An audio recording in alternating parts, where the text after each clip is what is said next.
আগামী ৭ই জুলাই রয়েছে রথযাত্রা। তার আগে জলপাইগুড়ি শহরের গৌরীয় মঠে সাজো সাজো রথ সাজানোর প্রস্তুতি শুরু হয়েছে। রথের রং করা থেকে শুরু করে বিভিন্ন কাজ চলছে জোর কদমে। গোটা দেশের পাশাপাশি জলপাইগুড়িতেও রথযাত্রা মহোৎসব পালন করা হয়। উল্লেখ্য, জলপাইগুড়ির গৌরীয় মঠ থেকে শুরু করে শহরের বিভিন্ন মন্দিরেও এই রথযাত্রা পালন করা হয়ে থাকে। জলপাইগুড়ি গৌরীয় মঠের সদস্য জিতু কৃষ্ণ দাস বলেন, এবছর ৭ই জুলাই জগন্নাথ দেবের রথযাত্রা, উল্টো রথ 15ই জুলাই। গৌরীয় মঠে সেজে উঠেছে জগন্নাথ দেবের রথ। প্রতি বছর আষাঢ় মাসের শুক্লপক্ষ তিথিতে পালিত হয় রথযাত্রা। এই রথযাত্রাকে কেন্দ্র করে উৎসবে সামিল হবে বহু মানুষ।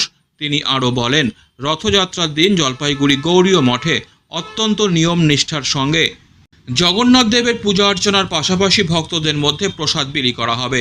এরপর ওই দিন বিকেলে জলপাইগুড়ি যোগমায়া কালীবাড়িতে মাসির বাড়ির উদ্দেশ্যে পাড়ি দেবে জগন্নাথ দেবের রথ বলে তিনি জানান।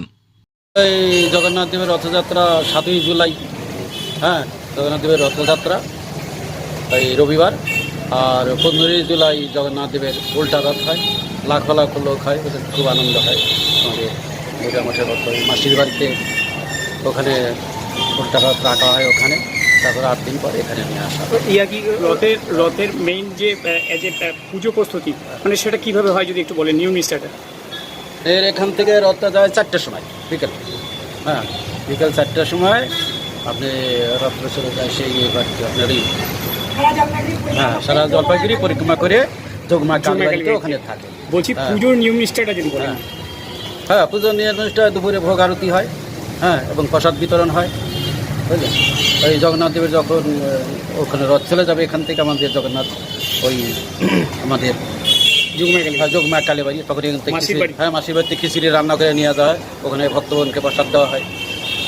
বললাম কি রথের কি শেষ তৈরি করা প্রস্তুতি কি শেষ? প্রস্তুতি হয় নাই এখনো রথের ওই 6 তারিখে মোটামুটি হয়ে যাবে মোটামুটি। Disclaimer. This channel may not promote any violent, harmful or legal activities. All content provided by this channel is meant for an educational purpose only.